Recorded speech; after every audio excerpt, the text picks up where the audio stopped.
There's a recurring pattern throughout history that, over the last 2 millennia, has fundamentally reset civilization 5 distinct times.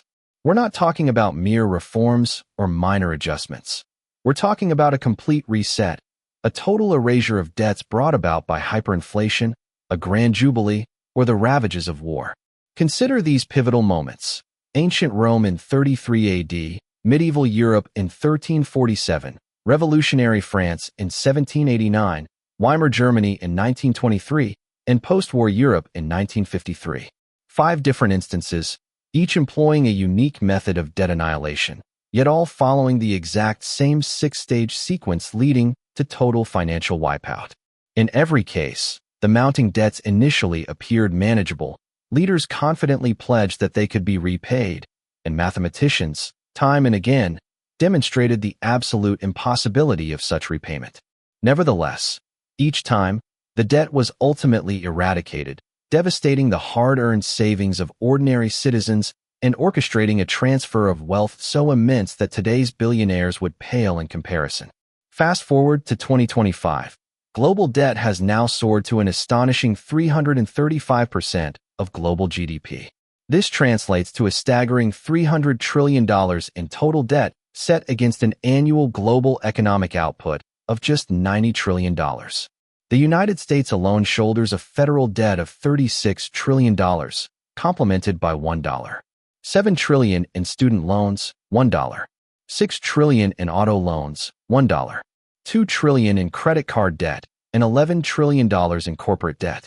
The stark reality is that, mathematically, this colossal sum is impossible to repay.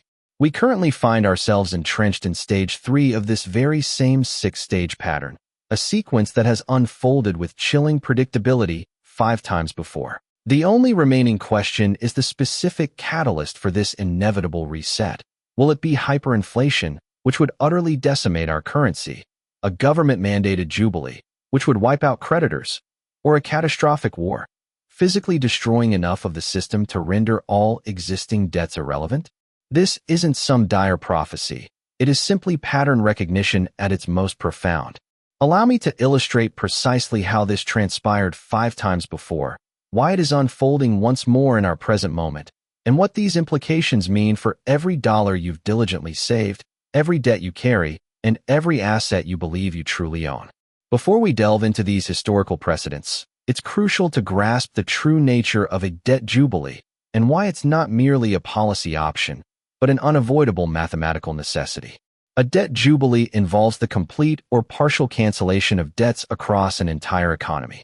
This isn't born out of governmental magnanimity or generosity. Rather, it's implemented because the only viable alternative is an outright, total systemic collapse.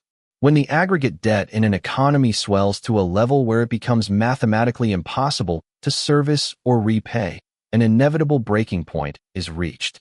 At that juncture, one of 2 outcomes must occur. Either the debt itself vanishes, or the economy, as we know it, does. Let's examine the underlying mechanism. Debt, at its core, represents a claim on future production. When you secure a $100,000 loan, you are essentially promising to generate sufficient future economic value to repay that $100,000, along with its accrued interest.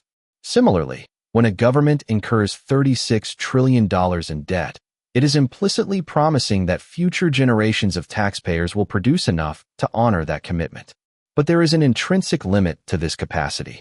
When the accumulated debt surpasses the productive capacity of an economy, when interest payments alone begin to devour all new economic growth, and when new borrowing becomes necessary simply to pay the interest on existing debt, the entire financial structure devolves into an unsustainable Ponzi scheme. And, like all Ponzi schemes, it is inherently destined for an eventual and catastrophic collapse. The underlying arithmetic is starkly simple. If global GDP stands at $90 trillion and manages to grow at a modest 3% annually, that equates to just $7 trillion in new production generated each year. However, global debt currently totals $300 trillion.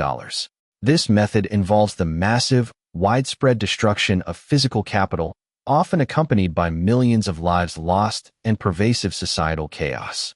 Such cataclysmic events generate enough systemic disruption that existing debts become both unenforceable and utterly irrelevant in the face of widespread devastation.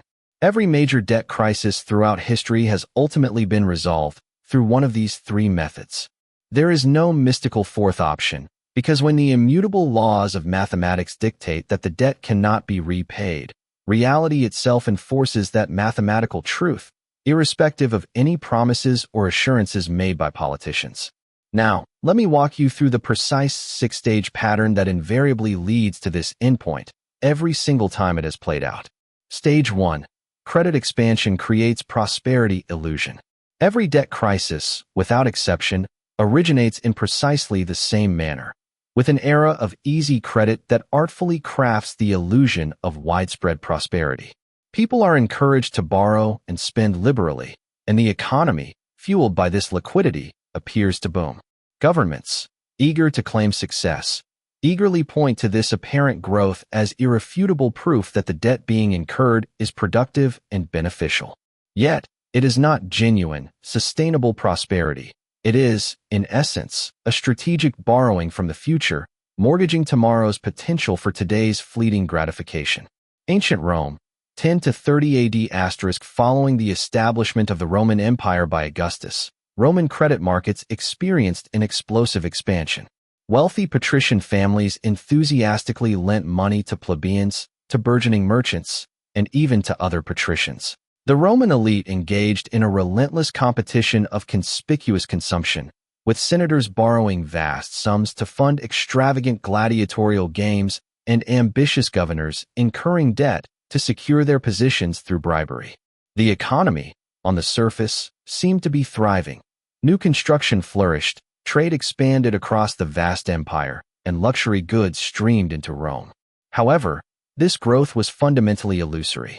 The construction projects, while impressive, often failed to generate truly productive capacity. The games, though entertaining, did not create lasting wealth. The borrowing was not channeled into innovation or infrastructure that would yield sustainable returns. Instead, it largely funded consumption, the infamous bread and circuses, pure entertainment and spectacle. By 20 AD, private debt in Rome had reached such dizzying levels that a majority of patrician families were borrowing simply to maintain their social appearances. They owed enormous sums to their creditors, but as long as fresh loans remained readily available, the spending spree could continue unabated. Medieval Europe, 1300 to 1340 *, after the sustained agricultural boom of the High Middle Ages, credit became remarkably abundant and widely accessible. Yet, beneath this glittering surface, the debts were relentlessly accumulating. Kings frequently found themselves borrowing new funds simply to repay their previous loans, a classic warning sign. The Bardi and Peruzzi banks, in particular, had extended so much credit to various European monarchs that they became dangerously exposed to the catastrophic risk of sovereign default. Revolutionary France, 1700 to 1785 *, in the aftermath of Louis XIV's numerous and costly wars, France found itself plunged into deep indebtedness. However, instead of pursuing a path of necessary austerity, his successors opted to borrow even more aggressively. Louis XV financed expensive wars in Austria, Poland, and the 7 Years' War, further exacerbating the nation's financial woes. By the time Louis XVI ascended to the throne, he inherited a national debt so crippling that interest payments alone consumed a staggering 50% of government revenue. Despite this ominous reality, the French economy continued to appear robust. Paris reigned as the undisputed cultural capital of Europe. The nobility reveled in ostentatious opulence, and Versailles hosted an unending series of lavish, extravagant parties. Credit continued to flow freely, largely because everyone, from commoner to aristocrat, implicitly assumed that France, then considered the wealthiest nation in Europe, possessed an inexhaustible capacity to borrow more. Weimar Germany, 1918 to 1921 *, following the devastation of World War I, Germany was confronted with crippling reparations payments imposed by the Treaty of Versailles, an astronomical 132 billion gold marks, a sum widely recognized as utterly impossible to repay. In response, The German government began borrowing extensively, primarily domestically, not only to meet these punitive payments, but also to fund vital reconstruction efforts and to strategically avert the politically painful necessity of raising taxes. Initially, the economy experienced a deceptive recovery. Unemployment figures fell, and industrial production saw a noticeable increase. This credit expansion successfully created new jobs and stimulated apparent growth. However, it was all built on borrowed money.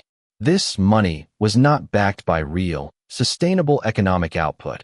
It represented future claims on production that Germany, crippled by war and reparations, simply could not possibly deliver. Post-World War II, Western world, 1950 to 1980 *. In the wake of World War II, the Western world embarked upon what would become the greatest credit expansion in recorded history. In the United States, landmark legislation like the GI Bill subsidized housing, education, and business loans for millions of returning veterans. Europe, meanwhile, received substantial Marshall Plan aid, much of which was extended as generous credit.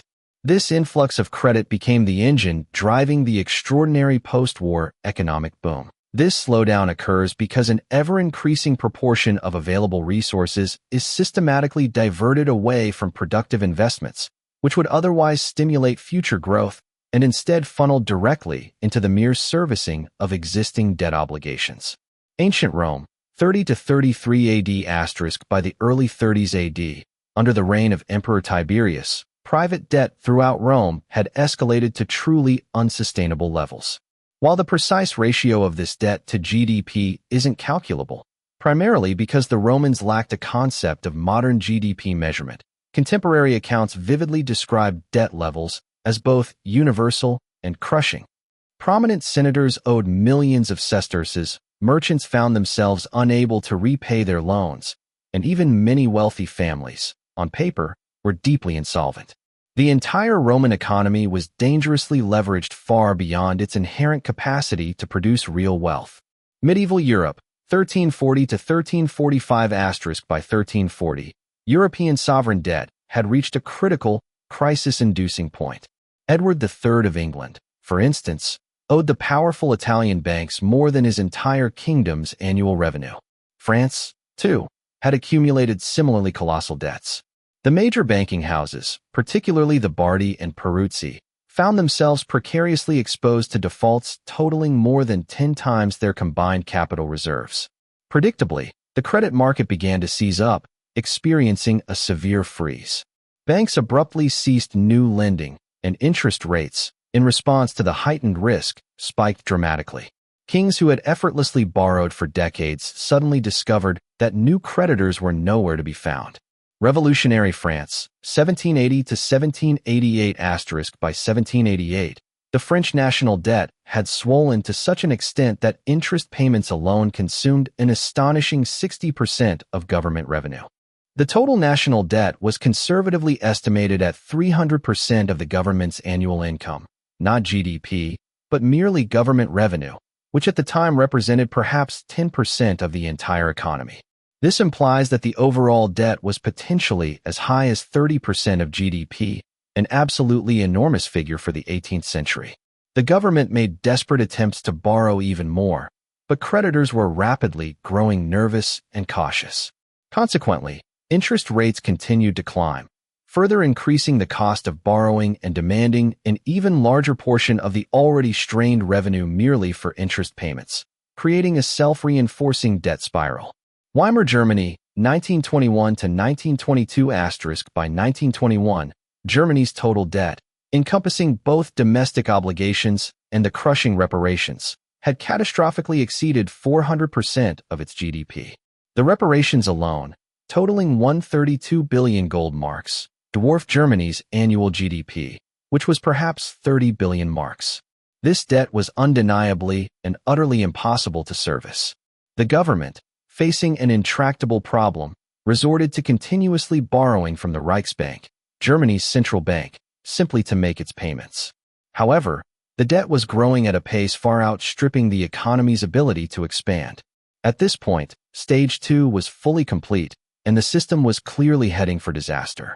Modern global economy, 2008 to 2020 the global financial crisis of 2008 served as a major turning point, propelling global debt from approximately 200% of GDP to 250% by 2010.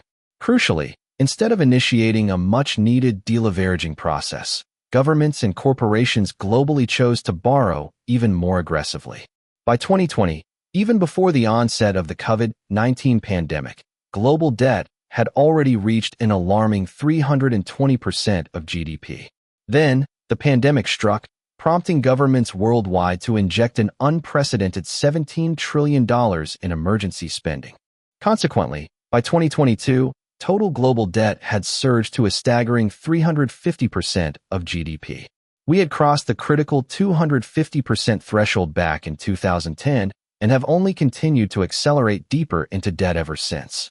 Specifically for the United States, federal debt stands at 120% of GDP, corporate debt at 45%, household debt at 75%, and financial sector debt accounts for another 80%. This brings the total U.S. debt to well over 320% of GDP. We are, undeniably, deep into Stage 2. Stage 3. Interest payments consume all growth. This is the point in the cycle where the cold, hard mathematics of the situation become absolutely undeniable and brutally clear. When the sheer volume of interest payments on existing debt begins to consume all new economic growth generated, the entire system becomes inextricably locked into a vicious debt trap. At this stage, any attempt at new borrowing, far from offering relief, only serves to exacerbate the trap, making escape even more mathematically improbable. Ancient Rome, 33 AD *, by the year 33 AD, Roman creditors, having patiently waited, began to demand the repayment of their loans with increasing urgency. However, debtors, across the social spectrum, simply could not pay. Medieval Europe, 1345 *, a pivotal moment arrived in 1345 when Edward III of England declared a default on his immense debts to the powerful Bardi and Peruzzi banks. He simply ceased making payments. The immediate consequence was devastating. These banks, which had lent far more than their entire capital base, collapsed spectacularly. The Bardi Bank failed completely, and the Peruzzi Bank soon followed suit. This catastrophic credit freeze rapidly spread across the entire European continent. Without the vital lifeline provided by Italian banking, there was virtually no source of international credit. Consequently, trade across Europe utterly collapsed. Interest payments on the remaining debts ravenously consumed the revenues of every single kingdom, halting all meaningful economic growth. Revolutionary France, 1788 * in 1788, France found itself in a truly untenable position. A staggering 60% of government revenue was being allocated solely to interest payments. This wasn't for military expenditures, nor for vital administrative functions. It was exclusively for interest. The kingdom had devolved to a point where it was borrowing new money merely to pay the interest on previous loans, a quintessential definition of a Ponzi scheme. King Louis XVI, in a desperate bid for a solution, convened the Assembly of Notables to seek approval for new taxes aimed at addressing the crushing debt. However, the powerful nobles vehemently refused, unwilling to contribute to bailing out a government they perceived as both corrupt and irredeemably incompetent. The king's attempt to force the issue ultimately failed, and the direct, inevitable result was the outbreak of the French Revolution. Weimar Germany, 1922 to 1923 * by 1922, Germany's financial obligations, comprising reparations, domestic debt interest, and the substantial costs of reconstruction, had far exceeded the government's entire revenue stream. The only remaining course of action to make payments was to incessantly print money. The Reichsbank, Germany's central bank, began operating its printing presses continuously, day and night.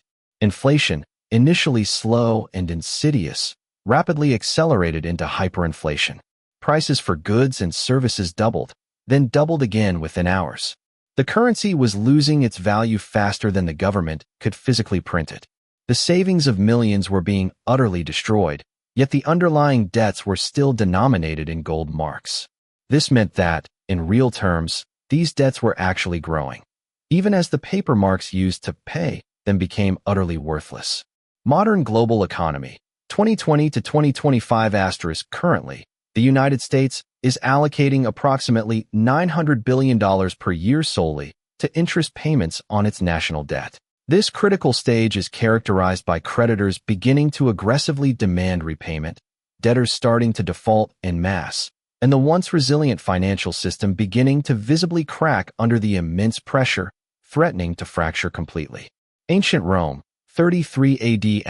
In the pivotal year 33 AD, the financial crisis within the Roman Empire became undeniably acute. The Senate, in a desperate attempt to prop up collapsing land prices, had enacted a law mandating that 2/3 of every creditor's capital be invested in Italian land.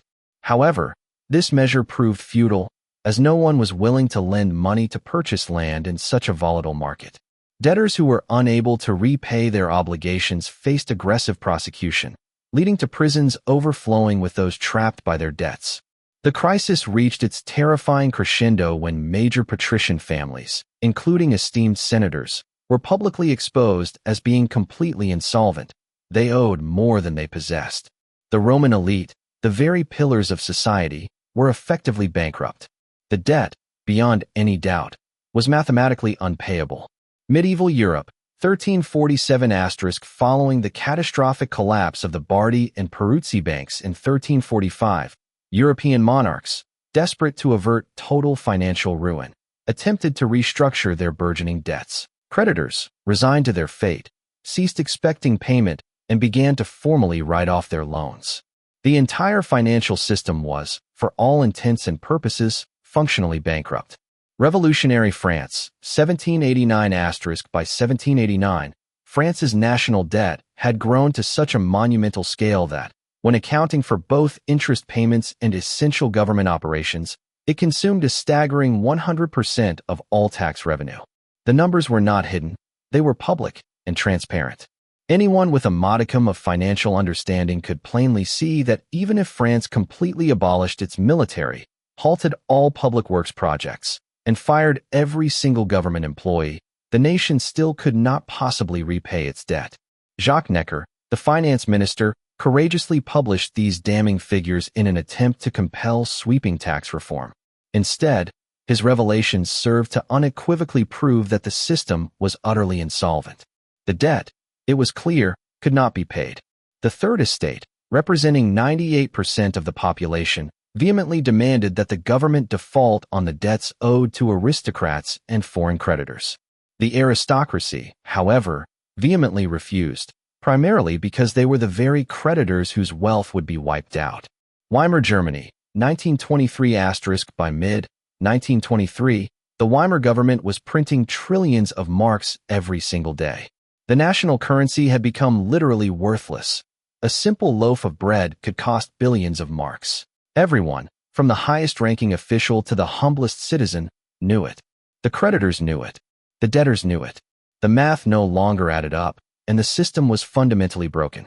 Modern global economy, 2025 * right now. In 2025, mathematicians, economists, and indeed anyone armed with a simple calculator can plainly see that current debt levels are mathematically unpayable.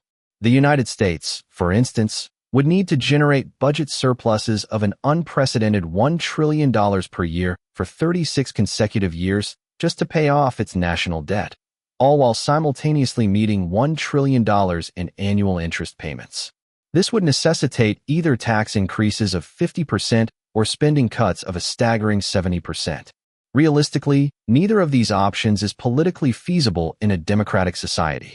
Globally, the $300 trillion in debt would demand repayment equivalent to more than 3 years of total global economic output. And that's after accounting for the necessity of producing enough for people to live, for governments to operate, and for businesses to function. The math simply does not work. We are, without a doubt, in stage 4, the undeniable recognition. Anyone who genuinely examines the numbers understands that this journey does not culminate in repayment. Stage 5. Political pressure for reset builds. Once stage 4 has been definitively reached, once the collective understanding solidifies that the debt is unequivocally unpayable, a palpable and often explosive political pressure begins to mount for a systemic reset. This is the perilous moment when the fundamental social contract, the implicit agreement between a government and its people, begins to visibly fracture under the strain. Ancient Rome, 33 AD*, the Roman plebeians, the common people, began to vociferously demand widespread debt relief. Debtors' prisons were overflowing with citizens unable to meet their obligations, and countless families were being tragically sold into slavery to satisfy their outstanding debts. The plebeian tribunes, their elected representatives, courageously demanded that the Senate enact a law to cancel all debts. However, the powerful patricians, who were predominantly the creditors, adamantly refused. The debts represented their accumulated wealth, and canceling them would effectively wipe out their fortunes. The Senate, paralyzed by this irreconcilable conflict of interest, became hopelessly deadlocked. Crucially, debts became utterly unenforceable because there simply weren't enough people left alive to collect them. The plague, through sheer death and chaos, functionally canceled the vast majority of Europe's debt. In this unique historical instance, Stage 5 and Stage 6 occurred simultaneously, driven by an apocalyptic natural disaster. Revolutionary France, 1789 * in France, the intense political pressure for debt relief escalated directly into a full-blown revolution. The Third Estate, representing a staggering 98% of the population, vehemently demanded that the monarchy default on the immense debts owed to the aristocrats and foreign creditors. They argued, with considerable justification, that these debts had been frivolously incurred by corrupt monarchs to finance wars that primarily benefited only the elite. The aristocracy, however, defiantly refused, precisely because they were the principal creditors. They, in turn, demanded that the peasants pay even more taxes to honor these same debts. This fundamental, irreconcilable conflict, debtors versus creditors, the poor versus the rich, became the very core of the French Revolution. And it would, tragically, be resolved with widespread violence. Weimar Germany, 1923 * by late 1923, the German population had reached its breaking point. Something, undeniably, had to give. Modern global economy, 2020 to 2025 * right now. In the contemporary global economy, political movements spanning both the left and right spectrums are actively demanding various forms of debt relief. This includes calls for student loan forgiveness, mortgage forbearance, corporate debt restructuring, and even sovereign debt jubilees for developing nations. The political left often frames these debts as predatory, arguing that lenders exploited vulnerable borrowers and that the wealthy should therefore absorb the inevitable losses. Conversely, the political right views inflation as a form of theft, contending that central banks have debased the currency and that savers are being unjustly destroyed. Both sides, despite their ideological differences, are demanding decisive government intervention to address the debt crisis. Politicians are responding with various programs, student loan forgiveness initiatives, expanded unemployment benefits, and direct stimulus checks, all forms of indirect debt relief enacted through government transfer payments. However, these measures, significant as they may be, are proving insufficient to stem the tide. The pressure is visibly and rapidly building. Stage 5 is undeniably forming right now. Stage 6, reset via hyperinflation, jubilee, or war. This is the ultimate, inevitable end. Stage 6 is the climactic phase where the crushing burden of debt is finally eliminated, not through conventional repayment, but through outright destruction. Faced with an escalating political and social crisis, Emperor Tiberius took decisive action. He released 100 million sesterces from the imperial treasury, offering them as interest-free loans to debtors for a period of 3 years. This ingenious maneuver effectively allowed debtors to repay their creditors using government funds. In essence, the government absorbed a significant portion of the private debt burden. Tiberius, in a shrewd move, transferred imperial wealth to orchestrate a bailout of the private debt crisis. While private debts were technically settled, it was achieved with public money. This, however, drained the imperial treasury, and the relief proved to be temporary. Within a few decades, Roman debts began to rebuild, setting the stage for the cycle to repeat under subsequent emperors, often through currency debasement. Roman emperors progressively reduced the silver content in denarius coins. By 200 AD, the denarius contained only 50% silver. By 300 AD, it was less than 5%. The currency was systematically debased, diluted, and devalued, specifically to inflate away the accumulated debts. This exemplifies Method 1, inflation and debasement, where debts are ultimately repaid in a currency rendered virtually worthless. Medieval Europe, 1347 to 1350, death and collapse/war, plague. The debt crisis in medieval Europe was resolved through the most brutal and apocalyptic means imaginable: death and widespread societal collapse. The Black Death, which ravaged the continent between 1347 and 1350, claimed the lives of an unfathomable 30% to 50% of Europe's entire population. The debt crisis was quite literally resolved through mass death. Creditors died, and debtors died. While survivors inherited property, there was simply no one left, nor any functioning authority, to enforce debt collection. The scarcity of labor became so extreme that wages for those who survived dramatically rose. Serfs, often bound by debt to their lords, found new freedom and abandoned their feudal obligations. The entire feudal system, already weakened, fractured further. The debts that had existed in 1347 were, by 1350, functionally cancelled, not through any deliberate policy, but through sheer apocalypse. This serves as a stark example of Method 3, catastrophic destruction rendering debts utterly irrelevant. Revolutionary France, 1789 to 1794, hyperinflation/assignats. The French Revolution, ignited by profound debt and inequality, began with the National Assembly seizing vast church lands, estimated at about 10% of all land in France.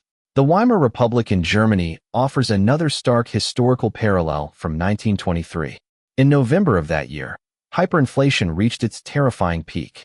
The Reichsbank was literally printing 500 quintillion marks daily.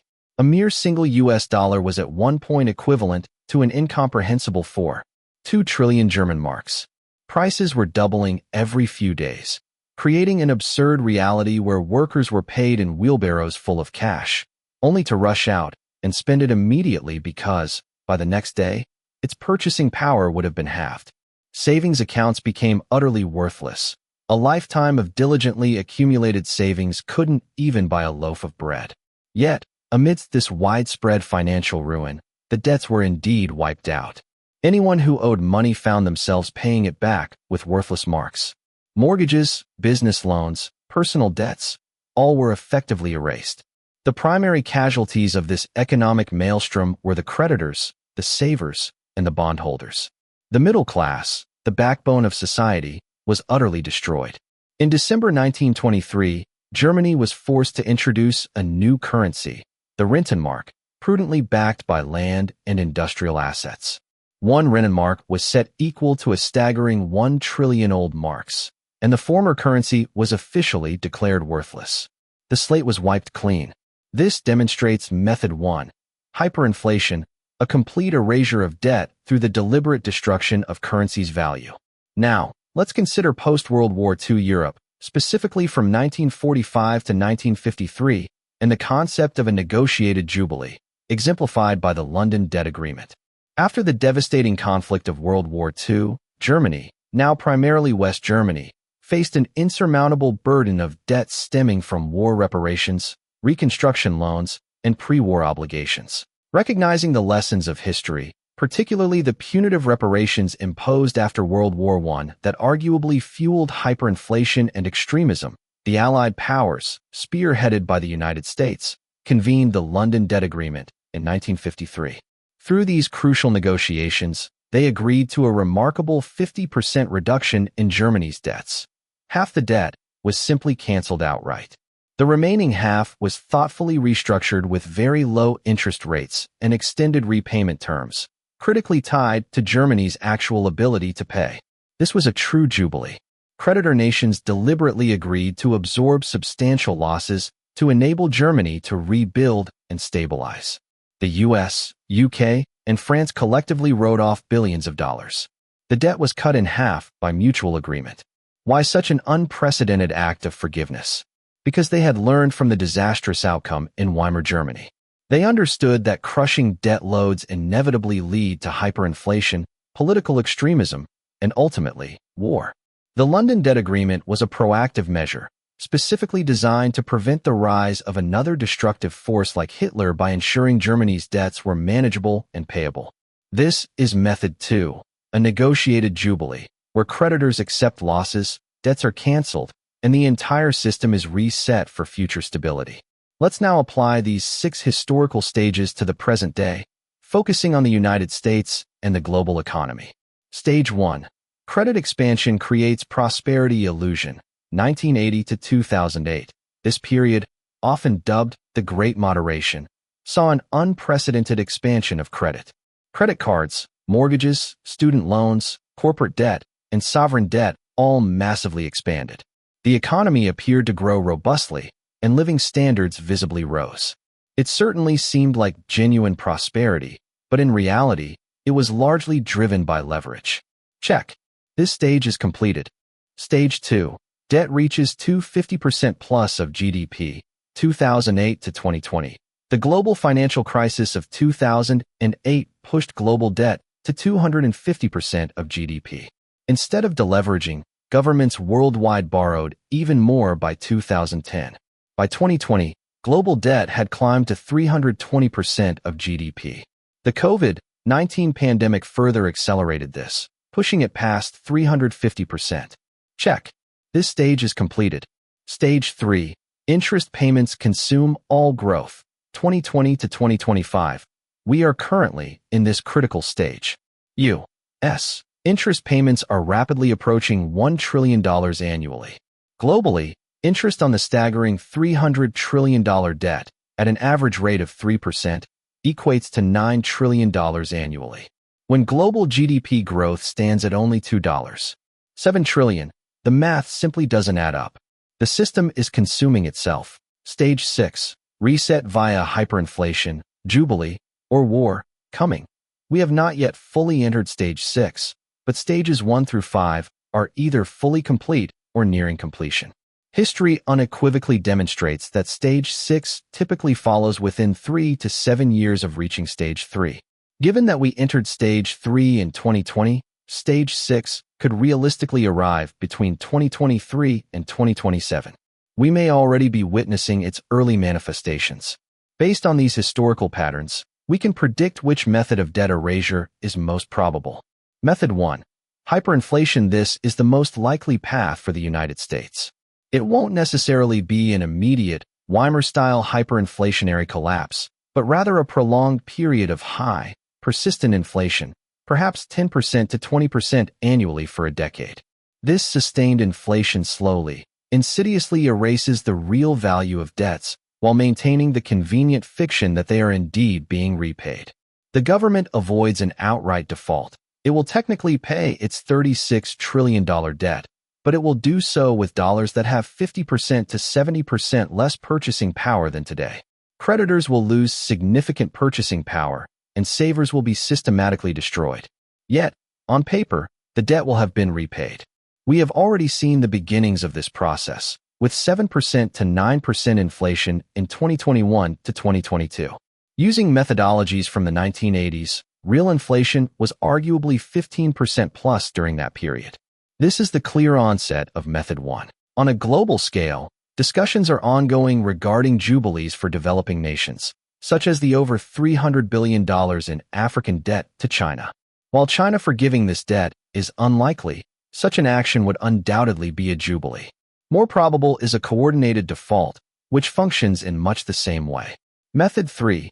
War. This represents the darkest and most destructive option, a major global conflict, potentially involving the U.S., China, and Russia, that would destroy enough physical capital and claim enough lives among creditors to render existing debts unenforceable. This is precisely how World War II functionally reset Europe's massive debts. We fervently hope this scenario does not materialize. Yet, historically, when debts become unpayable and political systems reach an impasse, war has, more often than we'd care to admit, served as the ultimate resolution mechanism. The most probable scenario is a combination of these methods: sustained high inflation, Method 1, alongside selective jubilees, such as student loans and some mortgage relief, combined with regional conflicts rather than a full-scale world war. This ongoing instability would slowly, but effectively, erase the debt over a period of 10 to 20 years. When this reset inevitably comes, and make no mistake, it is coming, ordinary people will experience a loss of wealth in three primary ways. Savings asterisk. If the reset occurs through inflation, cash will lose significant purchasing power. While their nominal payments might remain the same, their purchasing power will be drastically cut, effectively having their real income. A $3,000 per month pension, in real terms, would shrink to $1,500. Creditors asterisk. If you have lent money, purchased bonds, or hold funds in money market accounts, you will lose. The debt will technically be repaid, but with devalued currency. You might receive 100 cents on the dollar in nominal terms, but each of those dollars will buy only a fraction of what it once did. However, some people will win. Debtors asterisk. If you owe money, particularly fixed-rate debt, you will come out ahead. Your mortgage payment, for example, will remain constant while your income inflates. If you repay $300,000 over 30 years, by the 30th year, that $300,000 will be worth significantly less in today's purchasing power, perhaps effectively a 50% discount on your original debt. Hard asset owners asterisk. Individuals holding tangible assets such as real estate, commodities like gold, silver, and productive businesses will see their wealth largely preserved. These assets retain their intrinsic value across currency resets. A house remains a house, regardless of whether it's denominated in dollars, marks, francs, or assignats.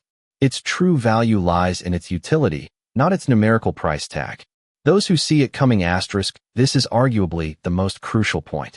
If you understand this historical pattern, you can strategically position yourself before the reset occurs. Convert to hard assets asterisk. Reallocate your wealth into tangible, durable assets. This includes real estate, especially income-producing properties, commodities like gold, silver, and agricultural land, and productive businesses that generate consistent cash flow. These are the assets that survive currency resets. Strategic debt asterisk. While often controversial, consider taking on fixed-rate debt to acquire assets.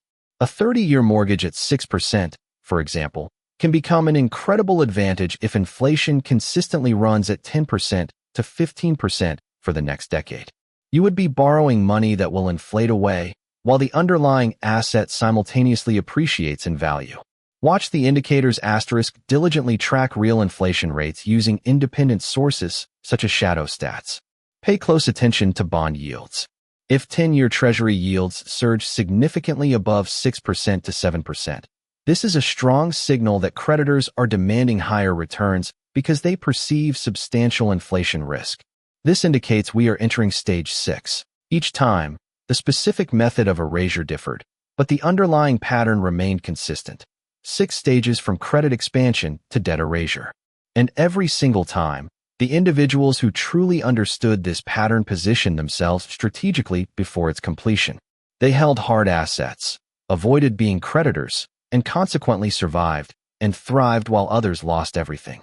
Right now, global debt stands at an astounding 335% of GDP, totaling $300 trillion. Interest payments are consuming virtually all global economic growth. The debt is mathematically, unequivocally unpayable.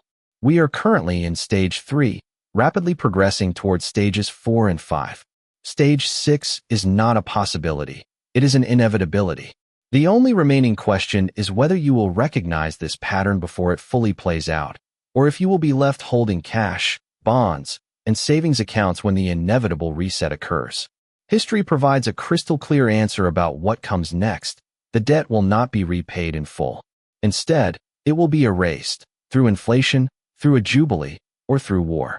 And when this happens, wealth will undergo a massive transfer, from creditors to debtors, from savers to owners of hard assets, and most crucially, from those who blindly believe in promises to those who understand the cold, hard math. This pattern has unfolded 5 times throughout history, and it is actively unfolding once again right now. We are in stage 3, and stages 4, 5, and 6 will follow with the absolute inevitability of gravity. If this analysis has shifted your perspective on debt, savings, in the future, then you are beginning to grasp the pattern. 5 times it has played out across 2,000 years of history, and it is happening again.